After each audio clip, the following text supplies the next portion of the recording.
झारखंड अपने खनिज संपदा और प्राकृतिक सुंदरता के लिए जाने जाना वाला राज्य। एक और विशेषता है जो इसे और राज्यों से अलग बनाती है, वह है इसकी सांस्कृतिक विरासत। लोग व्यंग करते हुए कहते हैं, यहाँ के आदिवासी भोजन के बिना जी सकते हैं पर नृत्य के बिना नहीं। और यही से जन्म होता है सरायकेला छाऊ का, जो आज विश्व प्रसिद्ध है। आइए इसी के कर्म में आपको ले चलते हैं सरायकेला, जिसकी मिट्टी से ही सरायकेला छाऊ की सुगंध आती है। अपनी कला शैली के कारण सरायकेला खरसावां जिले के ग्रामीण क्षेत्रों में रंग ढालने वाला छाऊ सिर्फ गांव की देहरी ही नहीं, बल्कि यह अपने देश के सरहदों के पार भिन्न भाषा विचार वाले लोगों के लिए भी आकर्षण का केंद्र बना हुआ है। 1938 में सरायकेला छाऊ देख रहे गांधी जी ने जब दलित ढोलक के थाप पर राजघरानों के राजकुमार को नाचते देखा तो दंग रह गए। छाऊ के परखियों से विदेशों में वाहवाही बटोरने वाला सरायकेला कला संस्कृति की जो नींव 30 के दशक में रखी गई थी, वह आज भी बरकरार। मैं गुरु श्री तपन कुमार पटनायक, पूर्व निदेशक राजकीय छऊ नृत्य कला केंद्र सरायकेला और राष्ट्रीय संगीत नाटक अकादमी अवार्डी और वरीय फेलो भारत सरकार संस्कृति मंत्रालय। मैं सरायकेला के जो हमारे अनमोल सांस्कृतिक धरोहर छऊ कला है के बारे में कुछ बताना चाहता हूँ। सरायकेला का स्थापना 1620 ईस्वी में हुआ राजघराना का, और तभी से ये छऊ नृत्य चलते आ रहा है। पहले जैसे कि नृत्य नाट्य 3 भाग था, जैसे परिखंडा बोलते हैं।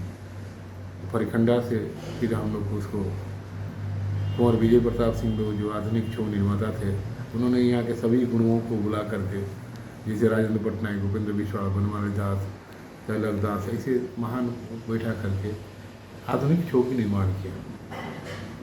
और धीरे धीरे क्रम विकास चलते गया। उस टाइम में जिसे आप लोग जानते हैं घराना होता है, तो ये आखड़ा सिस्टम किया गया। तो पहले जैसे नयागढ़ अखड़ा हुआ, फिर ओमिनोसाई अखड़ा राजेंद्र पटनायक अखड़ा बना, फिर कालांतर में और 6 अखड़ा बना, कुल होकर 8 अखड़ा बना। इस 8 अखड़ा के पीछे एक कॉन्सेप्ट था कि ये अष्ट भैरव है, और अष्ट भैरव को लेकर के चारों अखड़ा में चलता था। लेकिन मेन अखड़ा 2 था, जो भैरव को और शक्ति को, शिव को और शक्ति को मानने वाला था। राजेंद्र पटनायक ने माँ झुमकेश्वरी को समर्पित रहे और वहीं उन्होंने अखड़ा बनाया। और नयागढ़ अखड़ा वाला ने भैरव साल में, जहाँ श्री श्री भैरव पूजा इस हाल में हुआ। तो ये छऊ भी हमारा अर्धनारीश्वर के प्रतीक है। हम लोग डेडिकेटेड टू अर्धनारीश्वर है। सरायकेला छऊ में उस टाइम में 1938 में जो खुशनसीब हैं हम लोग, ये पहले भ्रमण करने वाला हमारा रॉयल छऊ सेंटर जो हमारा था राज परिवार, उन्होंने 1938 में विदेश भ्रमण किया। उस टाइम में वहाँ पर उस टाइम हमारे प्रख्यात बांसुरी वादक पन्नालाल घोष ये साथ में थे, और शहनाई वादक लोग तो बड़े मियाँ, छोटे मियाँ और सादोली थे।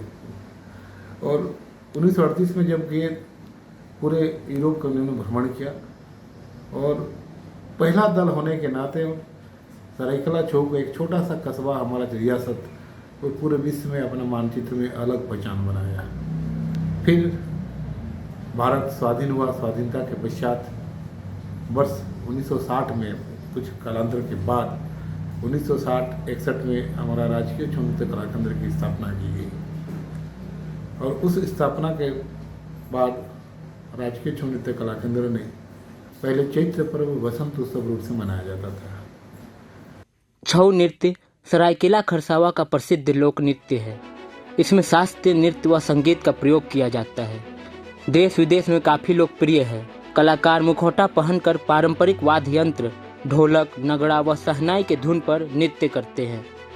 सरायकेला में छऊ के 100 से अधिक अंतर्राष्ट्रीय कलाकार हैं। विदेशों से भी काफ़ी संख्या में लोग छऊ नृत्य सीखने के लिए पहुंचते हैं। छऊ नृत्य की उत्पत्ति को लेकर जानकारों की अलग अलग राय है। अधिकांश गुरुओं का मानना है छऊ नृत्य की उत्पत्ति छाया यानी शैडो शब्द से हुई है, तो कई गुरुओं का मानना है छऊ शब्द की उत्पत्ति युद्ध के दौरान सैनिकों के लिए बनाए जाने वाले छावनी से हुई है। अधिकांश छऊ गुरुओं का मानना है छऊ नृत्य मार्गी परंपरा पर आधारित नृत्य कला है। महापात्र में हमारा घराना ये मुखौटा बनाना घर है, पारंपरिक घराना है। मेरे गुरु थे शिल्पा कुशल प्रसन्न कुमार महापात्र, और उनसे मैं सीखा। बचपन से 8-9 साल से उनके साथ बैठ के हम काम किया, उसके साथ पढ़ाई भी किया, इंटर तक पढ़ाई भी किया हम। और मैं इस कला में, इस मुखौटा कला में 1973-75 में नेशनल स्कॉलरशिप, जो छात्रवृत्ति होता है, नेशनल स्कॉलरशिप हमको मिला पहले बार सरायकेला छऊ में 1973-75 तक। और उसी मैं इस कला को चाचा जी के बाद भी बरकरार रखा हूँ, क्योंकि काहे कि ये मेरे घर की कला है, घर की कला और मेरा परंपरा है। मेरे दादा बाबा सब ने इसको बनाने, मेरे पिताजी भी डांसर थे, गवर्नमेंट छऊ डांस सेंटर में पहले डांस करते थे। वो तांडव, दुर्गा, नुटियामणि ये सब डांस करते थे।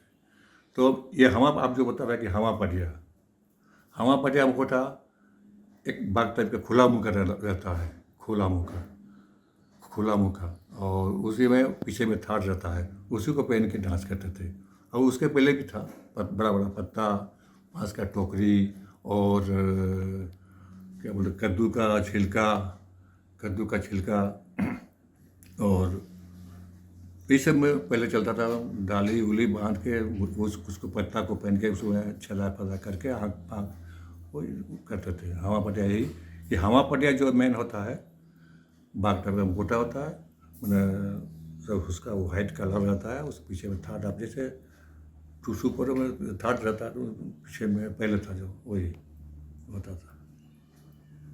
थोड़ा सा और बोल दूँ, मैं आज विदेश में भी वर्कशॉप, कार्यशाला, और मैं डांसर भी हूँ एक्चुअली में। और ये भी मैं बोलना भूल गया था, मैं डांस भी किया विदेश में, डांस भी किया, वर्कशॉप भी किया मुखौटा का।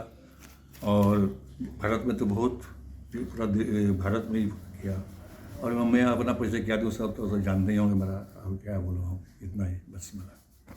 ठीक है सर, पहले ये था कि जैसे छावनी से पहले जो युद्ध के लिए होता था, बट समय के परिवर्तन होते साथ युद्ध का ये चीज़ का रहा नहीं, तो लोग अपने जो रिस्पॉन्सिबिलिटी था राजतंत्र या राज का जो देश चलाना, उसी हिसाब से होता था। और सरायकेला के जो राजकुमार थे, कुमार विजय प्रताप सिंह देव, उन्होंने आगे की पढ़ाई उन्होंने कलकत्ता से की। और जब कलकत्ता में जाके देखा कि उन्होंने जो बंगाली कल्चर या वहाँ के थिएटर्स और ये सब चीज़ को जब उन्होंने अनुभव किया, तो हमारे जो ये पहले जो मार्शल आर्ट था, जो सरायकेला छऊ का, जो हमारे छावनी से जो रिलेटेड हो गए, तब उन्होंने दिमाग में थोड़ा ये किया कि वो हमारा अच्छे से अगर यही फुट मूवमेंट यही रहे, बॉडी मूवमेंट रहे, बट उसको हम लोग कुछ अच्छा कोरियोग्राफ करके नयापन कुछ लाएँ उसमें। तो उन्होंने कलकत्ता के बड़े बड़े गुरुओं से उन्होंने सलाह मशवरा, या जो म्यूज़िक वाले थे उनसे बातें किया, पूरा टीम को लाके उन्होंने सरायकेला जो उस समय का जो छऊ होता था उसको दिखाया। और उसमें उनका खुद का बड़ा दिमाग लगा के वो इस तरह का परिवर्तन ला के आज जो हम लोग छऊ देख रहे हैं उसको उन्होंने एक नया रूप दिया, जिसमें कि उन्होंने कॉस्ट्यूम पे जोर दिया, म्यूज़िक पे जोर दिया, हेडगियर पे, मुखौटा पे, ये सब चीज़ को देख के आज वही नयापन वो ला के हमारे आज के यहाँ प्रस्तुत कर रहे हैं। सरायकेला खरसवां को छऊ की नगरी के रूप में जाना जाता है। छऊ नृत्य के कारण सरायकेला खरसवां की देश दुनिया में विशिष्ट पहचान बनी है।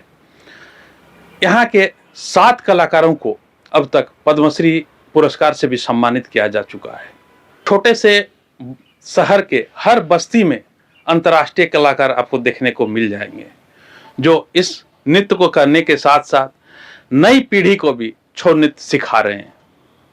सरायकेला के छऊ कलाकारों ने पहली बार 1938 में अंतर्राष्ट्रीय स्तर पर जाके इस नृत्य कला का प्रदर्शन किया।